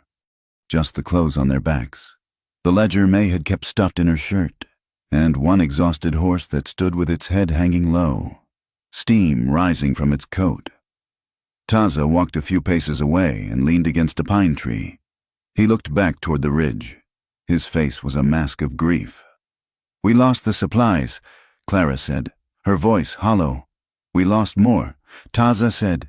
He looked at his hands. The pinto had been a gift from the old man who led the band. By losing the horse, by drawing the soldiers, Taza had severed the last tie to his people. He had brought fire to the canyon to save the sisters. He was truly alone now. May sat in the snow, wiping blood from a cut on her forehead. She pulled the ledger from her shirt. It was bent, but the pages were dry. "We have this," May said. Her voice was brittle. Taza looked at the book. "It is paper. It does not stop the cold. It stops the lie," Clara said. She walked over to May and took the book. She opened it.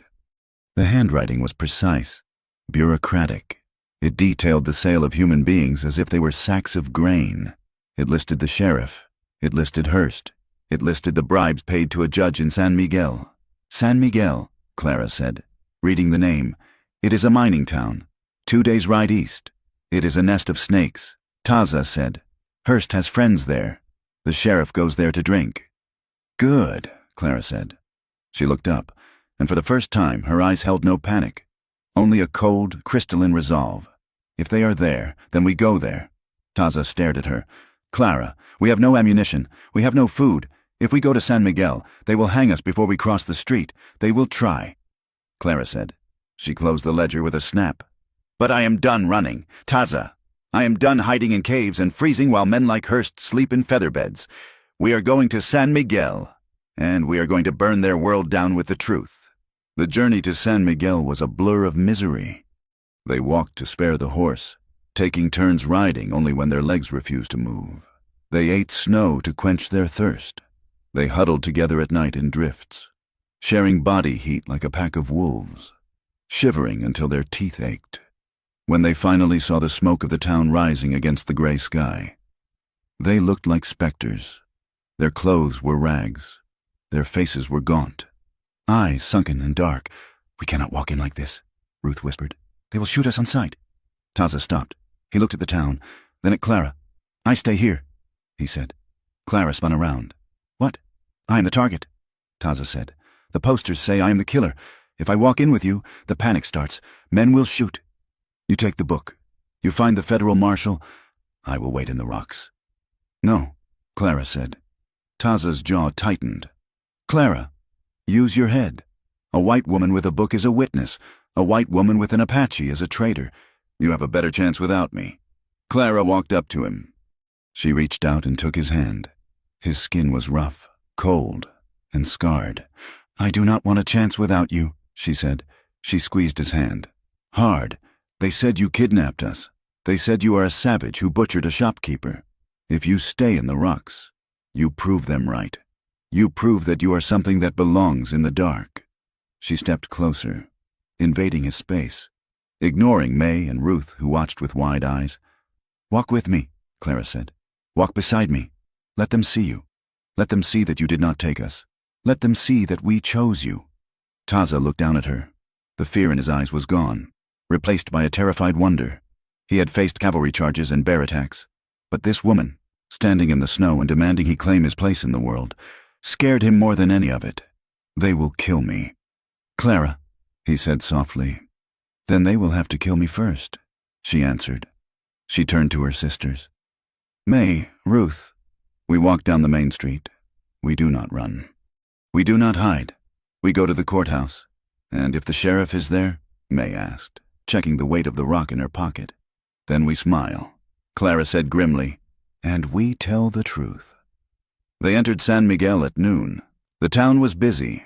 Miners in muddy boots, merchants in wagons, women in bonnets carrying baskets. The noise of commerce was loud, the clang of the smithy, the shout of drivers. But as the group walked down the center of the muddy thoroughfare, the noise died. It rippled outward like a wave. Silence. Heads turned. People stopped in their tracks. They saw 3 white women, ragged and fierce, walking in a phalanx. And in the center, walking with his head high, was Taza. He wore no war paint. He carried his rifle across his back, not in his hands. He walked with a dignity that made the miners step back onto the boardwalks. Clara felt the eyes of the town on them. She felt the judgment, the shock, the whispers starting. "That's the Miller girls. That's the Indian." She did not flinch. She kept her hand lightly on Taza's arm, a touch that screamed possession. "He is with me," the touch said. "He is ours." They reached the steps of the courthouse, a brick building that stood as a symbol of order in the chaos of the frontier. A door banged open across the street. Sheriff Pale stepped out of the saloon, wiping foam from his mustache. He froze. Behind him, Agent Hurst emerged, buttoning his coat against the cold. "Well now," the sheriff said, his voice carrying in the sudden silence of the street. He stepped off the boardwalk, his hand dropping to the heavy Colt on his hip. "The devil comes home to roost." He signaled to his deputies, who were loitering on the porch.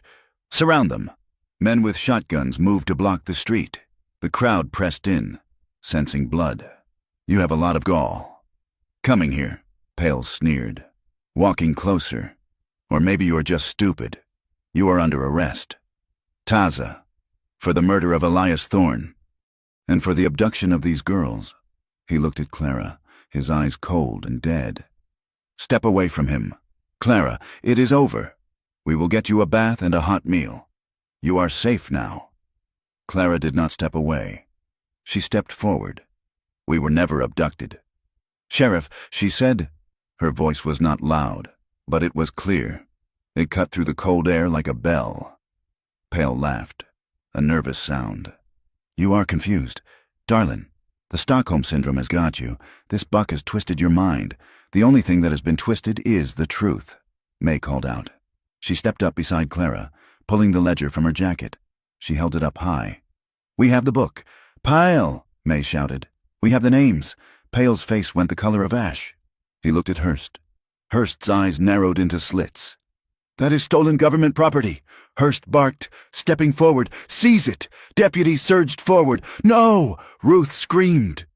She was the smallest, the quietest, but she stepped in front of May, her arms spread wide. "You will not touch it. Read the names, read the date of December 12th, the crowd muttered. December 12th? That was when the Johnson girl went missing. Pale saw the mood shifting. He saw the doubt in the eyes of the townspeople. He knew he had to end it. "Now." "He is a killer," Pale shouted, pointing at Taza. "He is reaching for a gun. Drop him." Pale drew his revolver. It was a lie. Taza's hands were empty, hanging at his sides, but the deputies raised their shotguns. Clara moved. She did not think. She threw herself in front of Taza, shielding his body with her own. "Shoot then!" she screamed. "Shoot me!" The deputies hesitated. They could shoot an Apache. They could not shoot a white woman in the middle of Main Street with half the town watching. Pale did not hesitate. He raised his gun, aiming over Clara's shoulder at Taza's head. Taza moved. He did not draw a weapon. He did not strike. He simply stepped sideways, calm and fluid, moving Clara gently out of the line of fire with one hand while stepping toward the sheriff with the other. Pale fired. The bullet tore through the sleeve of Taza's coat, grazing his arm. Taza did not stop. He closed the distance in 2 strides. He caught Pale's wrist in a grip that could crush stone. He twisted. There was a snap of bone, and Pale screamed, dropping the gun. Taza swept the sheriff's legs out from under him. Pale hit the mud hard. Taza stood over him. The crowd gasped. They waited for the knife. They waited for the savage act that would justify their hate. Taza looked down at the man who had sold the sisters. He looked at the neck exposed above the collar. He could end it. He could tear the life out of this man and feel the satisfaction of it. But he heard Clara's voice in his head. "Let them see you." Taza stepped back. He kicked the gun away. "I am not the animal," Taza said into the silence. "You are." He looked at the deputies. "Arrest him." The deputies looked at their sheriff, writhing in the mud with a broken wrist. They looked at the ledger May was holding. They looked at Taza, who had spared a life he had every right to take. Agent Hurst saw the tide turning. He spun around, sprinting for his horse tied at the rail. "He is running!" May shouted. Clara grabbed the sheriff's dropped revolver from the mud.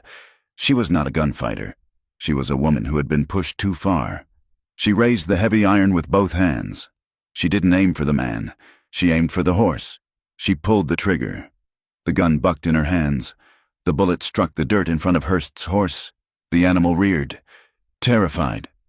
Hurst lost his grip and fell backward, landing heavily in a horse trough. He sputtered, wet and foolish. thrashing in the icy water. Ruth ran to the nearest man on the boardwalk, a tall man in a suit who looked important. "You are the judge?" Ruth demanded, grabbing his coat. "Judge Holloway." "I am," the man stammered, looking at the chaos. "Take the book," Ruth said, shoving the ledger into his chest. "Read it, or we will read it to the newspaper man standing right there." She pointed to a man with a notepad who was scribbling furiously. Judge Holloway looked at the sheriff groaning in the mud. He looked at Hurst dripping wet and being corralled by miners who had heard the accusations. He looked at the ledger. "Deputies," Holloway boomed, his voice shaking but authoritative. "Take Sheriff Pale into custody. And Mr. Hurst." "On what charge?" a deputy asked. Bewildered. "Trafficking," Clara said, lowering the gun. "Corruption. And attempted murder." The sun was setting by the time the chaos settled. Pale and Hurst were in the jail cells, guarded by men the judge had deputized from the crowd. The ledger was locked in the judge's safe. The town square was empty now, save for the sisters and Taza. They sat on the steps of the courthouse. The adrenaline was fading, leaving them shaking and cold. "It is done," May whispered. She leaned her head on Clara's shoulder. "We did it." Clara looked at her hands. They were still stained with the mud from the street. "It is not done," Taza said. He was standing a few feet away, watching the shadows lengthen. He looked at the windows of the town. People were watching. "They arrested the sheriff," Clara said. "Yes," Taza said. "But the sheriff has friends. The agent has friends in Washington. And the town, they saw an Apache humiliate a white man. They will not forgive that."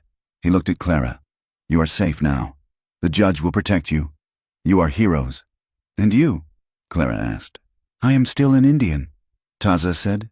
He turned to walk away, toward the edge of town where the darkness waited. Clara stood up. "Where are you going?" "To the mountains," Taza said. "Before the sun rises and the hate wakes up." Clara ran down the steps. She caught up to him in the middle of the street. "Take me with you," she said. Taza stopped. He looked at her, his face pained. "Clara, you fought for a home. You fought to be safe. You have that now. You can live here. You can be normal." "Normal?" Clara laughed, a sound that was half sob. "Normal is a town that watched us starve for years. Normal is a sheriff who sells girls. I do not want normal." "Taza," she reached out and touched his chest, over the heart that beat beneath the buckskin. "I want real. You are the only real thing I have found."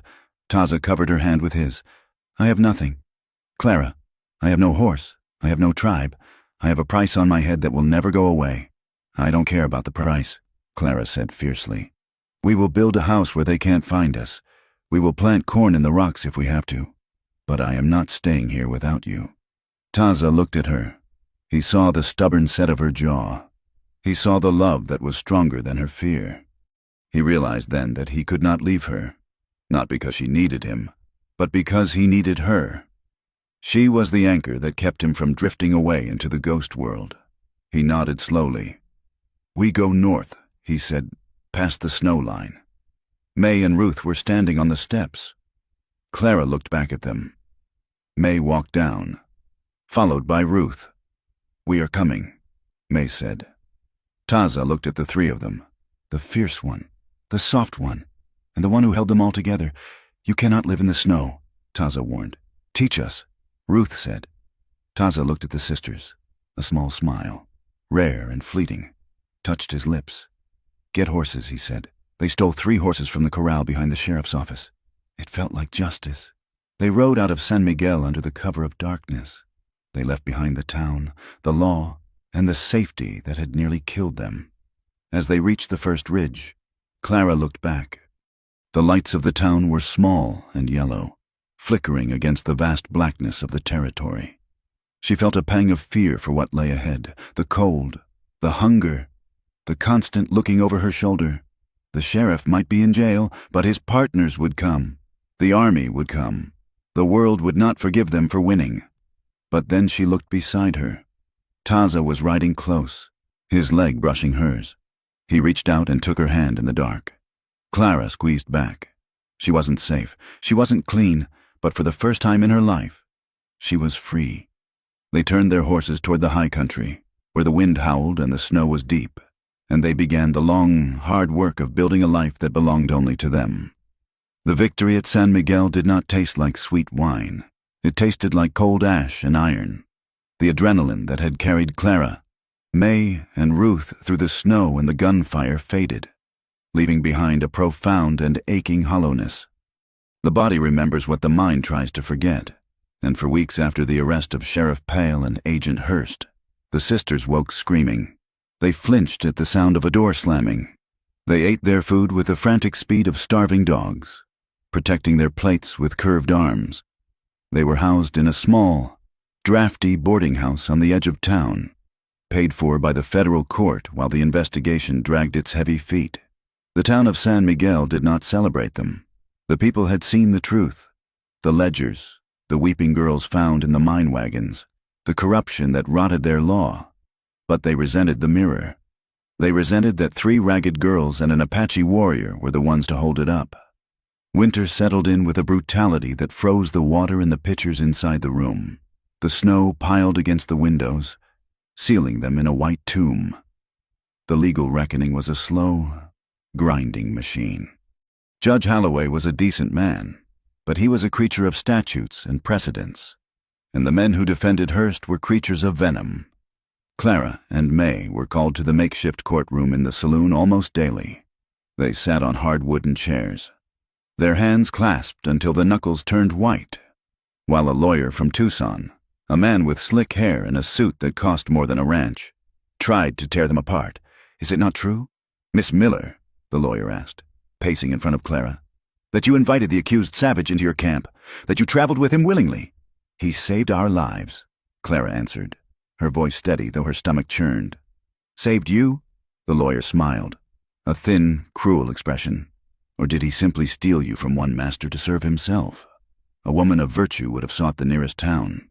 You went into the mountains. You slept in his bedding. Are we to believe that nothing untoward happened in those long, dark nights?" The insinuation hung in the air, heavy and suffocating. The men in the gallery murmured. They looked at Clara not as a victim, but as spoiled goods. A woman who had laid with an Indian was, in their eyes, something less than human. May stood up, knocking her chair back. "You dirty son of a bitch!" she shouted. "Sit down!" the bailiff roared. Clara reached up and pulled May back down. She looked the lawyer in the eye. "Believe what you want," Clara said. "Your belief does not change the truth. Agent Hurst sold women. Sheriff Pyle took the money, and Taza is a better man than any of you." The lawyer sneered. "That remains to be seen. Taza was not allowed in the courtroom." He waited outside, leaning against the hitching post in the freezing wind, wrapping his buffalo coat tight. He was a statue of patience. But Clara saw the tension in his jaw. He was watching the rooftops, watching the alleys. He knew that a piece of paper from a judge did not stop a bullet. He faced danger from every side. The miners spat when they passed him. The local deputies, forced to leave him be by the judge's order, fingered their triggers and whispered slurs. But the danger was not just from the whites. One evening, as Clara and Taza walked back to the boarding house, a shadow detached itself from the alleyway. It was an Apache rider, sitting on a lean gray horse. He did not carry a weapon in his hand, but his presence was a threat. Taza stopped. He spoke a few words in his own tongue. The rider looked at Taza, then at Clara. His expression was one of profound disappointment. He said something sharp, a single sentence that sounded like a stone cracking, and then turned his horse and vanished into the dusk. "What did he say?" Clara asked. Shivering, "He said I am dead." Taza replied quietly. "He said I have walked into the fire and I can never come back to the cool water." "He meant you are exiled," Clara realized. "I was exiled a long time ago." Taza said, "Now, I am just forgotten." He looked at her. "It is a dangerous thing, Clara, to be nothing." "You are not nothing," Clara said fiercely. "To them, I am, and to your people, I am a monster. I stand in the middle of the river, and both banks are burning. Despite the bleakness, there were glimmers of light. They were small, like candles in a cavern, but they kept the sisters from breaking. A federal marshal named Davies arrived from Tucson to oversee the prisoner transfer. He was a hard man with a face like a dried apple, but he tipped his hat to Clara and called her ma'am. He refused the cigars offered by the defense lawyers. He sat with the sisters and took their statements with a quiet respect that made Ruth cry. "You did a brave thing," Davies told them. "A hard thing. Most men would have broken." And there was Mrs. Gable, the widow who ran the bakery.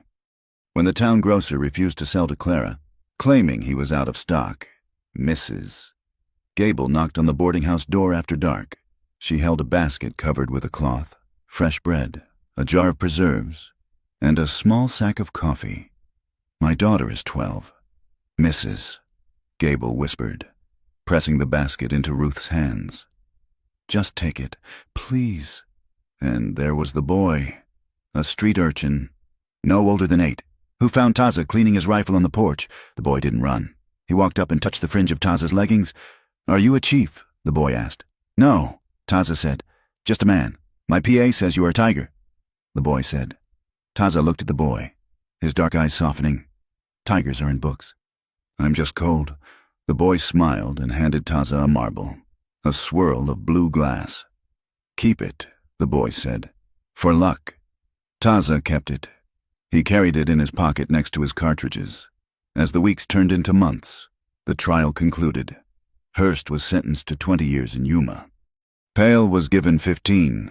It was justice, of a sort, though it felt small compared to the terror they had endured. But the end of the trial meant the end of their protection. Judge Holloway called them into his chambers. "The trial is over," he said, shuffling papers. "The federal funds for your housing end on Friday. And I must be honest with you. San Miguel is not a place where you will thrive. There is too much history here, too much bad blood." "We know," Clara said. "You should go to St. Louis," the judge suggested. "Or Denver. Start over where no one knows the name Miller." "We are not going to a city," Clara said. "We are done with cities." She walked out of the courthouse and found Taza. He was watching the mountains to the north, where the snow was beginning to recede, revealing the dark iron of the rock. "We have to choose," Clara said. "I have chosen." Taza said, "I stay with you." "No," Clara said. "I mean we have to choose where we live. We cannot stay here. They will burn us out in a month." "There is a place," Taza said. 3 days' ride north. Lost Creek. There is water even in the drought. The wind is blocked by the canyon wall. It is hard country. The soil is rocky. Is it empty?" Clara asked. "It is empty because it is hard." Taza said, "No one wants it." "Then we want it." Clara said, "They use the reward money, $500 for the capture of the traffickers, paid grudgingly by the territory, to buy a wagon, 2 mules, and supplies. They bought saws, hammers, nails, sacks of seed, and a new rifle for May. The departure was not a parade. They left at dawn, the wagon wheels creaking in the frozen mud. No one came to wave goodbye. Ruth did not come with them. It had been the hardest conversation of Clara's life. Ruth, the sister she had protected, the baby she had carried through the desert, had found her own steel. She had spent the winter helping the local doctor, a drunkard with shaking hands but a brilliant mind. Ruth had cleaned his instruments, boiled his bandages, and learned to stitch flesh. "I have to stay." "Clara," Ruth had said, standing in the empty room of the boarding house. "Doctor, Aris is going to teach me. He says I have the hands for it." "He is a drunk," May had argued. "He is a healer," Ruth said softly. "And I need to heal things. I can't carry a gun like you, May, and I can't build a fortress like Clara. I need to fix what is broken." Clara had held her sister for a long time, feeling the thin ribs, the strength that was finally emerging. "You are not safe here," Clara whispered. "I'm not afraid anymore," Ruth answered. "I will come to Lost Creek in the summer, when the pass is clear, but this is my path." So the wagon rolled out with only Clara, May, and Taza. They built the homestead with their own hands. Lost Creek was a slash of green in a landscape of brown and gray. Taza was right. The soil was rocky, and the work was back-breaking. For 3 months, they lived in a canvas tent while they felled trees and dragged stones. May became the guardian. She did not take to the plow or the hammer. She took to the perimeter. She hunted for their meat, bringing down elk and turkey. She patrolled the ridge line, her eyes constantly scanning the horizon. She wore her hair cut short like a boy, and she moved with a dangerous, prowling grace. The rage that had once consumed her had cooled into a tempered purpose. She was the wall that kept the world out. Clara and Taza built the house. It was slow work. They notched the logs one by one. They mixed the mud for the chinking. They lifted the heavy beams of the roof together, straining until their muscles trembled. In the work, their bond deepened into something that needed no words. There was no priest to marry them. No church would have opened its doors to them anyway. But one evening, as the roof was finally finished and the first fire was crackling in the stone hearth, Clara took Taza's hand. She led him to the doorway. The sun was setting, painting the canyon in violent shades of violet and orange. "I choose you," Clara said, "not for a day. Not until the winter ends. I choose you for the life." Taza looked at her. He had tied his hair back with a strip of leather. His hands were calloused from the axe handle. "I have nothing to give you, Clara. No name, no land that the law recognizes.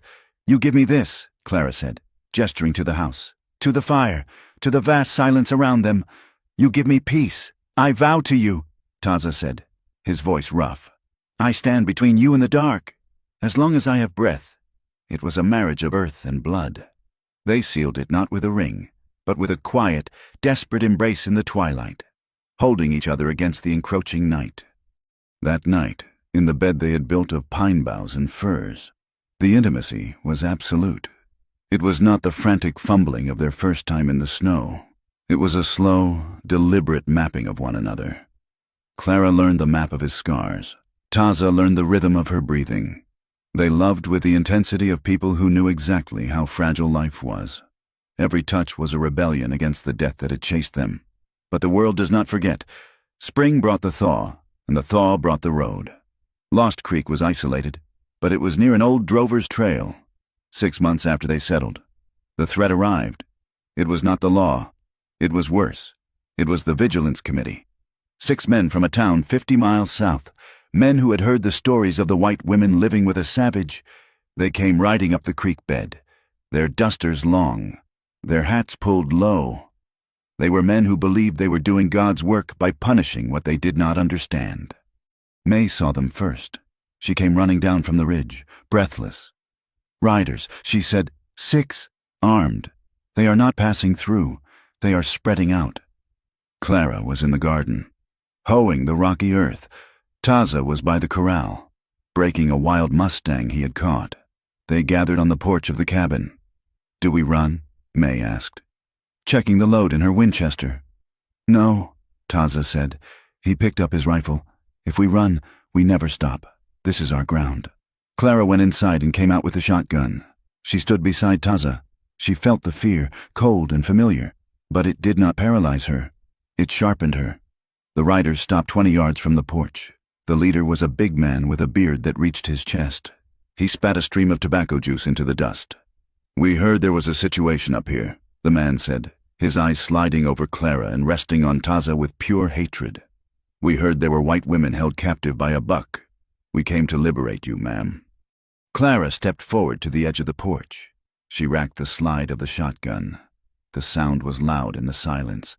"I am not a captive," Clara said loudly. "This is my husband, and this is our land. Turn around." The man laughed. "Husband? There ain't no law that marries a white woman to a dog. You are confused. Lady, we are doing you a favor. We are going to hang him, and then we are going to take you back to decent folk." He reached for his pistol. "Don't," Taza warned. The violence was short and brutal. The leader drew. May, hidden behind the water barrel at the corner of the house, fired first. Her bullet struck the dirt inches from the leader's horse, causing it to rear. Taza fired. His shot took the hat off the second man, spinning him around in the saddle. Clara leveled the shotgun at the leader, who was fighting his horse. "The next one takes your head off," she screamed. "Get out!" The men looked at the house. They saw the fortifications. They saw the crossfire. They saw a woman with a shotgun who looked like she would pull the trigger and sleep soundly afterward. They were bullies, and like all bullies, They wanted easy prey. They did not want a war. "You are going to hell, woman," the leader shouted, wrestling his horse around. "You are damning your soul." "My soul is my own business," Clara shouted back. The men turned and galloped away, retreating down the creek bed, defeated not by numbers, but by the ferocity of the resistance. Clara lowered the gun. Her hands were shaking, but she did not drop the weapon. Taza stepped up beside her. He put his hand on her shoulder. "They will talk," Taza said. "Others might come." "Let them come," Clara said.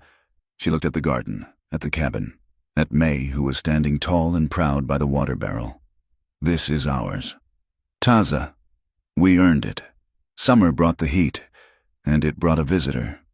A small buggy came rattling up the trail. It was Ruth.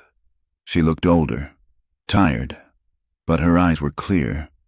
She wore a simple gray dress and carried a bag of medical supplies. She climbed down and ran to them. The reunion was tearful, a tangle of arms and laughter on the porch. "I finished my training," Ruth said, drinking a cup of cool water from their well. "Doctor, Aris died last month. He left me his books. I'm going to ride the circuit. There are families out here, ranchers, miners, even Apache bands, who have no one. I'm going to help them." "You're safe?" Clara asked, touching Ruth's face. "I am useful," Ruth said, "and that makes me safe enough." That evening, they sat on the porch as the sun went down. The wind howled through the canyon, a lonely, wild sound. The life they had chosen was hard. Their hands were rough, their backs ached, and they slept with guns within reach. They were outcasts, living on the fringe of a society that would never accept them. But as Clara looked around, she saw the truth of it. May was sharpening her knife, content in her role as protector. Ruth was reading a medical text by the lantern light, finding purpose in healing the wounds of the world. And Taza was sitting on the step, whittling a toy horse for a child that did not exist yet, but might one day. He looked up and caught Clara's eye. He didn't smile, but his face was open, the guarded mask gone. He looked at her with a profound, steady love that anchored her to the earth. Clara moved to sit beside him. She leaned her head on his shoulder. The wind bit at her cheeks, but she was not cold. "Is it enough?" Taza asked quietly, gesturing to the dark emptiness of the canyon. Clara took his hand, interlacing their fingers. She listened to the beat of his heart and the howl of the wind. "It is everything," she said. They sat together in the dark, watching the stars wheel overhead. Free from the cage of the town, free from the chains of the past. They were scarred, they were weary, and they were hunted, but they were together. And in the wild, unforgiving heart of the West, that was the only victory that mattered. Thank you for journeying with me through the dust, the blood, and the enduring hope of Clara, Taza, May, and Ruth. It has been a privilege to bring this story of survival and defiance to life for you. I would love to hear from you. Where are you listening or reading from today? Does the resilience of the Miller sisters resonate with you? Please consider subscribing to From Wild West for more stories that dig beneath the myth to find the human heart of the frontier. Share your thoughts in the comments below. I read every one. Until the next trail, your novelist.